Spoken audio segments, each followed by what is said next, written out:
지지율 독재로 가고 있다. 지난 금요일 조선일보 사설 제목입니다. 문 대통령은 국민을 앞세운 제왕적 대통령이며 균형 예산이라는 국가 규율을 깨려하고 있다. 기업더러 요금을 내리라고 공개적으로 압박하고 공영방송에 대한 공개 비판도 서슴없다. 지지율 독재에 손색 없는 상황으로 가고 있다. 사설의 핵심 주장입니다.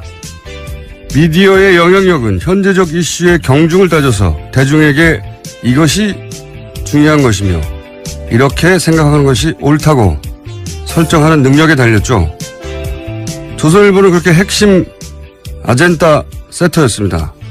그래서 개인적으로 조선일보 꼬박꼬박 챙겨본 게 20년이 넘었습니다. 조선일보가 어떤 의제를 어떤 방향으로 다루느냐에 따라 그 의제가 대중에게 주목받고 그 결과 그 의제가 실제로도 중요한 것이 되어버리는 세월이 아주 길었죠. 조선일보가 서 있는 진영의 반대편에 있던 이들은 어떻게든 그 힘을 이겨보려고 조선이 사설을 쓰면 밑줄을 그어가며 그 논리를 반박하곤 했었습니다. 그런데 지난주 지지율 독재라는 단어를 보는 순간 멈칫했습니다. 국민을 앞세운 제왕, 지지율 독재. 뭡니까 이 바보 같은 조언은. 이런 프레임이 정말 먹힐 거라고 판단한 걸까? 이 조어가 왜 말이 안 되는지 반박하려다가 관뒀습니다. 어차피 반향도 없는데 뭐 하나 싶어서. 그리고 제 나름 결론을 냈습니다. 아무래도 조선일보 그만 읽을 때가 된 것 같다. 김원준 생각이었습니다. 김은지입니다. 네.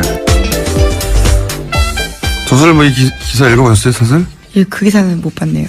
그러니까요. 핵심이 그겁니다. 잘 몰라요. 저는 꼬박꼬박 사설 같은 거 읽어보는데, 예. 제가 정치를 처음 알게 된 게 대략 노무현 전 대통령이 50 청문회 때 활약하는 거 보고. 80년대. 그러니까요. 고등학교를 졸업하는 거라고요. 그런데 최근, 그거 잘 모르실 것 같아요. 어릴 때부터 인터넷으로 뉴스를 접하신 20대, 중후반, 이분들은 잘 모르실 것 같은데, 정의신문으로 조선일보 존재감은 대단했었거든요. 그리고 대체로 조선일보가 시비를 걸면 정치권은 행복하거나 최소한 타협하기 마련이었단 말이죠. 그런데 이제 이 지지율 독재 같은 프레임을 가지고 지금의 독자, 지금의 시민, 대중을 설득할 수는 없을 것 같거든요. 제가 보기엔. 예. 어쨌든 아무리 세련되게 포장을 해도 지금 시대 정신, 시대 감각하고 굉장히 동떨어져 있다. 예. 갈라파고스화 되어 간다. 이런 느낌을 저는 그 사설을 읽다가, 예. 물론 지금도 문재인 정부 출범 이후에 거의 하루도 빼지 않고 정부를 비판하고 있는데, 그럴 수 있죠. 예. 정치 입장이 다르면. 그래서 조선일보만 읽으면 우리나라 지금 거의 망하기 직전이거든요. 예. 그건 망해요. 어쨌든 뭔가 끝판왕 느낌이었는데, 예. 흑마술 이런 느낌이었거든요. 이제 더 이상 읽지 않으신다고 하셨으니까요. 네. 예, 이렇게 될 줄은 몰랐습니다. 자, 첫 번째 뉴스는요. 네, 지난주 금요일 이재용 삼성전자 부회장 선고 나왔습니다. 징역 5년이 선고가 됐는데요. 법원은 이번 사건을 정경유착이라고 규정했습니다. 뇌물공여 등 5가지 혐의 대부분 인정했는데요. 정유라 씨 승마를 지원하기 위해서 삼성이 독일로 보낸 75억 원과 동계스포츠 영재센터로 간 16억 원을 뇌물로 판단했습니다. 하지만 삼성이 미르와 K스포츠 재단에 출연한 220억 원은 뇌물로 인정하지 않았는데요. 함께 재판을 받은 최지성, 장충기 등 삼성 임원 4명도 유죄 판결 받았습니다. 이렇게 말들이 많죠. 예.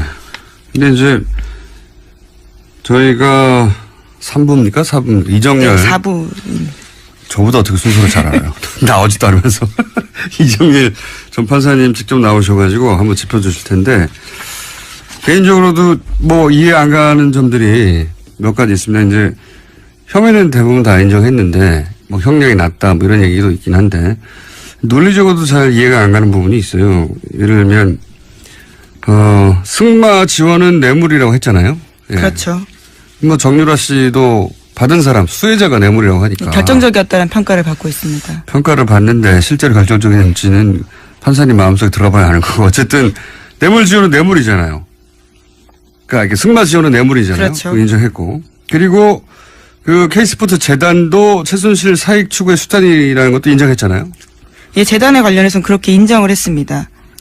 그런데 그 말을 지원한 건 뇌물이지만 K스포츠 재단에 220억을 낸 것은 뇌물이 아니다고 했단 말이죠. 네, 미르와 K스포츠 재단 합쳐서죠. 예. 예. 어쨌든 스포츠 얘기를 하고 있으니까 제가 스포츠를 집중적으로 얘기를 해보자면 박근혜 대통령이 스포츠 그 이유가 뭐냐면 박근혜 대통령이 스포츠 융성 정책을 폈기 때문에 재단에 넣은 돈은 최순실이 사익 추구를 하긴 한 거긴 맞는데 그거 수단이긴 했는데 대통령은 스포츠 융성 정책을 펴서 그렇게 된 거다 전후가. 대통령하고 최순실하고 거기서 구분이 돼요. 근데 이게 저는 이해가 안 가는 게 이게 논리적으로 모순이라고 생각하는 게 그러면 박근혜 대통령이 이 승마 지원 이외에 따로 안종범 수석이나 또는 뭐 각종 기업을 불러서 따로 챙길 스포츠가 있느냐? 없어요. 유일하게 승마만 챙겼거든요. 논리적으로 모순이 생기는 거죠. 유일하게 승마만 챙겼고 승마 지원단은 뇌물인데 그 연장선상에서 돈 재단에 넣은 것은 그거는 스포츠 융성 정책 때문이기 때문에 뇌물이 아니다. 이거 저는 잘 납득이 안 가고. 그리고 재단이 최순실의 사익 추구 수단이었는데 그러면 국정원이나 민정이나 사정기관들은 대통령 지시사항으로 만든 재단 아닙니까? 대통령 스포츠 융성을 위해서 가장 중요한 재단인데 기업들이 대규모 몇백억씩 내고 그런데 그 재단이 최순실 사익 추구 수단이 달랑 돼버렸는데 아무도 몰랐어요? 국정원도 몰랐고 민정도 몰랐고 대통령 최대 관심 사안인데 말이 안 된다고 보면 불가능한 거죠. 개별적인 대가를 보기 어렵다라고 아마 재판부가 판단했던 것 같은데요. 그럼에도 불구하고 금액이 확 줄어들었기 때문에 거기에 대한 비판도 굉장히 많습니다.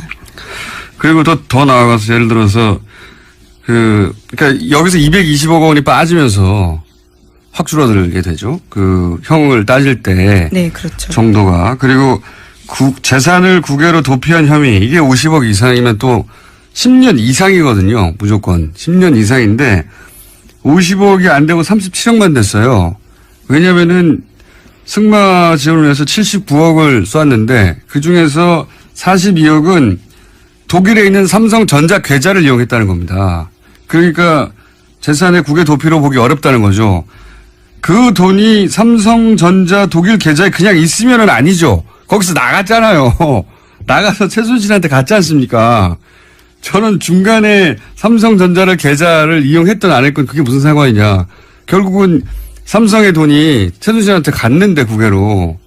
아 정말 이것도 잘 이해가 안 갑니다. 이것도 법정 최저 형량 줄여주려고 판단한 바가 아니냐라는 의심을 사고 있는 부분입니다. 하여튼 뭐 제가 법조인은 아닌데 몇 가지는 논리적으로 모순이 되거나 이 말이 되는가? 예.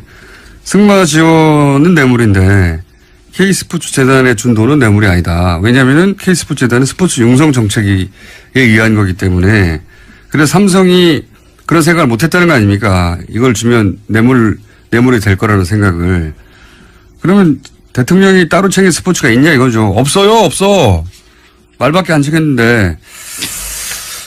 저는 그런 점들이 이상하고요. 여하간 이거 관련해서는 또 부장 판사님 출신으로서 사실 전망이 딱 맞았어요. 공개하지 않을 것이다. 5년 정도일 것이다. 무죄가 나긴 어렵다 등등. 대부분의 중요한 예측이 맞았던 이정열 판사님과 자세한 이야기 그때 가서 나눠보도록 하겠습니다. 어쨌든 그래서 형량이 낮다는 논란이 많죠. 네, 그래서 어제 법원이 아예 나서서 해명을 하기까지 했는데요.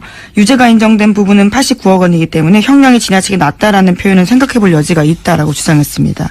그 범위 안에 들어간다라는 주장인데요. 그렇게 주장하는 분들도 있겠죠. 근데 이제 이런 얘기들 많이 하죠.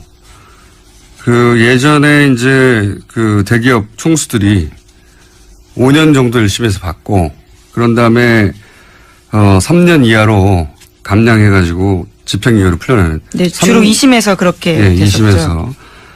이게 이제 5년이 그렇게 꼼꼼하게 배려된 거 아니냐. 왜냐하면 절반 이상은 줄일 수가 없거든요. 그리고 3년 이하여야 집행유예가 가능하거든요. 네. 그러면 6년을 때리면 너무 딱 3년이잖아요. 그래서 5년 정도 한 다음에 그거를 3년 이하로 감형한 다음에 집행유예로 나오는 게 대기업 총수들의 과거의 코스였거든요. 그 심지어 3.5 법칙이라는 말까지 나올 정도였습니다.